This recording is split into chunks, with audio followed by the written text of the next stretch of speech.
Hello दोस्तों, welcome to Nandan coaching zone. बच्चों, इस वीडियो में हम केमिस्ट्री क्लास 12 वैद्युत रसायन यानी इलेक्ट्रोकेमिस्ट्री के इम्पॉर्टेंट क्वेश्चन को देखेंगे। इसमें कुछ रिएक्शंस हैं जो आपके एग्जाम में बहुत बार पूछी गई हैं। जैसे हम पढ़ते हैं, आप ध्यान देंगे। व्याख्या करें कि निम्नांकित अभिक्रियाएं संभव है या नहीं। इसमें से ये दोनों अभिक्रिया दो अभिक्रियाएं हैं जिसमें ये दोनों संभव है या नहीं, इसको समझ के चलेंगे, हमें रट्टा नहीं मारना है। तो आइए समझते हैं। इसने कहा है आयरन को गर्म भाप के साथ गर्म करते हैं, क्या ये अभिक्रिया संभव है। कॉपर को HCl अम्ल में रखते हैं, क्या ये अभिक्रिया संभव है। तो पहले हम देखते हैं फर्स्ट हमारा कहा है आयरन को गर्म भाप के साथ गर्म करते हैं, ये अभिक्रिया हम कहेंगे संभव है। क्यों संभव है इसको समझते हैं। क्योंकि हमारा होता है 3Fe, अगर हम रिएक्शन कराएं 3Fe plus 4H2O gives out, हमारा बन जाएगा 3Fe plus 4H2O gives out Fe3O4 और प्लस 4H2। ये हमारा बन गया क्या, ferrous ferric oxide. Ferrous ferric oxide इसका नाम है। वैसे हम कह सकते हैं इसको आयरन ऑक्साइड है ये, यानी इसका पूरा नाम हम जाने तो फेरस फेरिक ऑक्साइड है Fe3O4 का, और प्लस हमारा हाइड्रोजन का 4H2। तो हम ये अभिक्रिया संभव है, कैसे अभिक्रिया, मैंने तो रिएक्शन करा दिया, लेकिन आपको कैसे समझ में आया इसको समझते हैं। चूंकि हम वैद्युत रासायनिक श्रेणी पढ़े होंगे आप, वैद्युत रासायनिक श्रेणी में क्या होता है कि हम Fe3O4 यानी फेरस फेरिक ऑक्साइड, ये हमारा Fe3O4 का नाम है। हम Fe को गर्म भाप के साथ गर्म करते हैं, ये अभिक्रिया भी संभव है। कैसे संभव है ये हमने रिएक्शन तो लिख दिया, लेकिन आपको कैसे ये समझ में आएगा, अब हम समझते हैं। हमारा वैद्युत रासायनिक श्रेणी में, वैद्युत रासायनिक श्रेणी आप पढ़ चुके होंगे, वैद्युत रासायनिक श्रेणी, वैद्युत रासायनिक श्रेणी में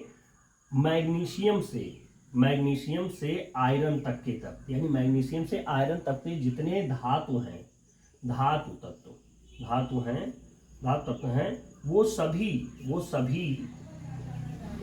क्या करते हैं, जलवाष्प या जल से क्रिया करते हैं, जलवाष्प या जल से क्रिया करते हैं, जल से क्रिया करके धातु आयन बनाते हैं, क्रिया करके हाइड्रोजन को विस्थापित करते हैं, ये बात कह सकते हैं।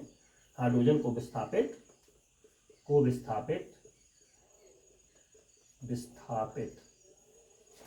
करते हैं। ये बात बहुत विशेष है, समझिएगा। मैग्नीशियम से वैद्युत रासायनिक श्रेणी में मैग्नीशियम से आयरन तक के जो जितने धातु हैं हमारे, वो धातु तत्व हैं, वो सभी जलवाष्प या जल से क्रिया करके हाइड्रोजन को विस्थापित करते हैं। ये पहले रिएक्शन के बारे में हम समझ चुके हैं। दूसरा रिएक्शन देखते हैं, कॉपर को HCl अम्ल में रखते हैं, तो क्या यह अभिक्रिया संभव है। तो इसको लिखेंगे हम असंभव है। क्या है, असंभव। यह असंभव क्यों है, अब इसको भी समझ लेते हैं। समझ कर चलना है, ना कि रट्टा मारना है, आपका एग्जाम करीब है। कॉपर को HCl अम्ल में रखते हैं, तो हम इसको समझते हैं। समझने के लिए हम समझ लेते हैं। कॉपर को HCl यानी कॉपर और प्लस HCl, इसकी अगर हम इसका रिएक्शन कराएं तो कोई अभिक्रिया नहीं होगी। क्या होगी, कोई अभिक्रिया नहीं होगी, कोई अभिक्रिया नहीं होगी। कॉपर को HCl अम्ल के साथ हमने रिएक्शन कराया तो कोई भी अभिक्रिया नहीं होगी। क्यों नहीं होगी इसको समझते हैं। चूंकि हम यहां समझ लेते हैं, चूंकि कॉपर क्या है, कॉपर दुर्बल अपचायक है, दुर्बल अपचायक है। क्यों अपचायक है, क्योंकि ये हाइड्रोजन से नीचे है। वैद्युत रासायनिक श्रेणी में हाइड्रोजन से नीचे है कॉपर, इसलिए कॉपर क्या, हाइड्रोजन की अपेक्षा क्या है, दुर्बल अपचायक है।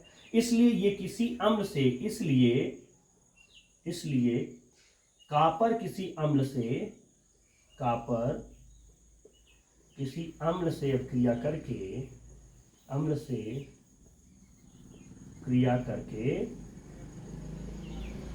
करके हाइड्रोजन को विस्थापित नहीं करता, नहीं करता है। आई होप बच्चों आपको समझ में आया होगा। अब एक बार हम रिवाइज कर लेते हैं। व्याख्या करें कि निम्नलिखित अपक्रियाएं संभव है या नहीं, ये हमारा क्वेश्चन था जिसमें आयरन को गर्म भाप के साथ गर्म करते हैं।